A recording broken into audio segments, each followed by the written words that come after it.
James Kaufman, World News Report today. Today is August 15th, 2023, 6 p.m. Central here in the U.S.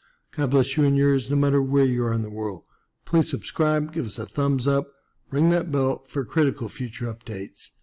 Ladies and gentlemen, we've seen some disturbances on Earth's electromagnetic shield. We saw that start to happen at about 1400 UTC time, and we have data through 20 UTC time, and we see spikes that look like they exceed 400, maybe up to 5 or even 600 hertz. This usually equates into a heightened or spiking Schumann resonance. Let's go take a look. All right, we see that those small disturbances in Earth's electromagnetic shield actually equated into huge Schumann resonance spikes. We saw that activity start at 1400 and start to dwindle down to about 1730. We saw another spike start up at about 1830 UTC time. It is ongoing, although this chart is behind real time. Let's take a look at a comparison chart and get a little closer to real time. Before we do that, I want to point out the geophone hits up here. Extensive geophone hits. All right, looking at it, putting it all together, a 6-day comparison, I will agree that the Schumann resonance is limited to a time period between about 1 UTC time and about 20 UTC time.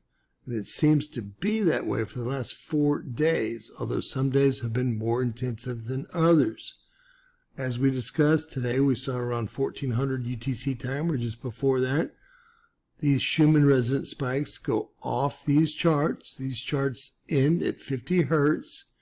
And after 1800, these charts also are much stronger and go off the charts, again ending at 50 hertz.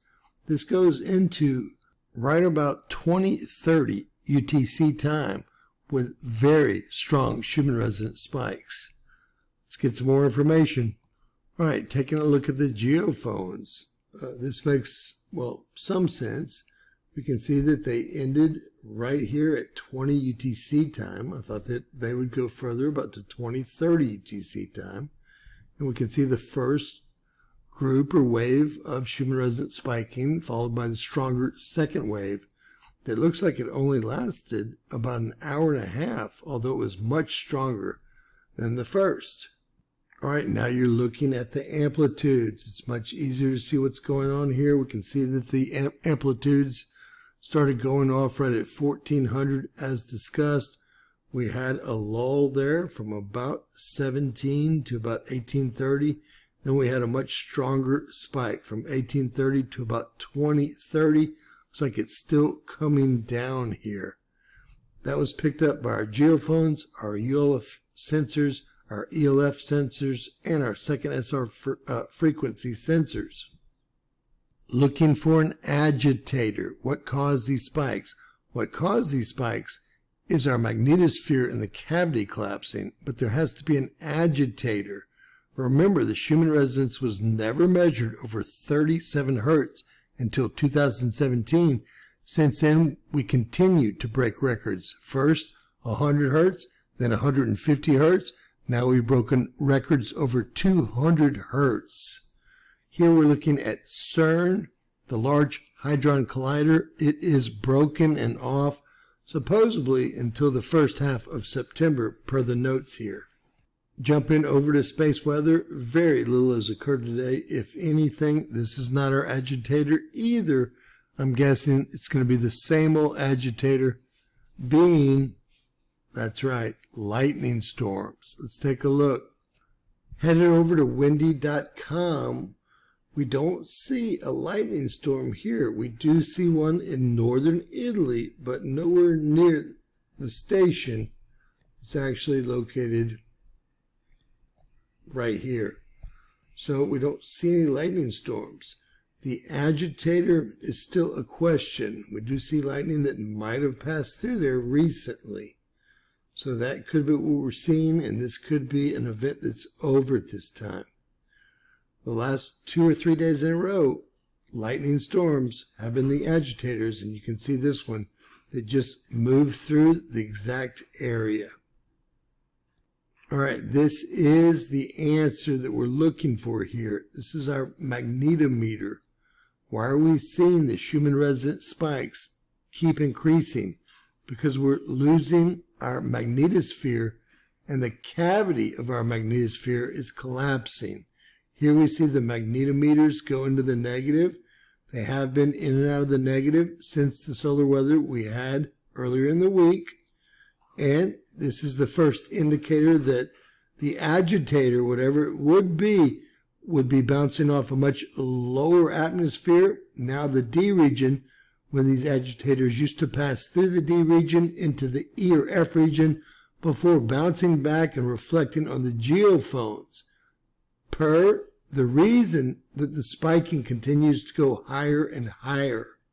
Another component to our magnetosphere, the cavity here, we can see the shields are south. Our BZ is south. When we see that occur, we also see large spiking in the Schumann resonance, although it does take an agitator. Your agitators that we went over were CERN, space weather, and lightning storms, which seems to be the go-to for the last several days. All right, so there you have it. Spiking off the chart. We do know that our magnetometer is negative. Our BC is negative. That allows these incredible Schumann resonance spikes to spike as high as you're seeing them. Again, off the charts, over 105 hertz here. Very strong, and we don't really know how high the Schumann resonance spike actually went. Please let me know if you're able to sense these strong Schumann resonance spikes, and if so, what effect they may have on you. Is this a physical or an emotional situation or a mental situation? Please let me know how this affects you, if this affects you, and if you're able to sense this. The more information you can put in the comments below about your particular situation might help others understand the situation they're going through currently. Now, with that said, I want to say God bless each and every one of you guys.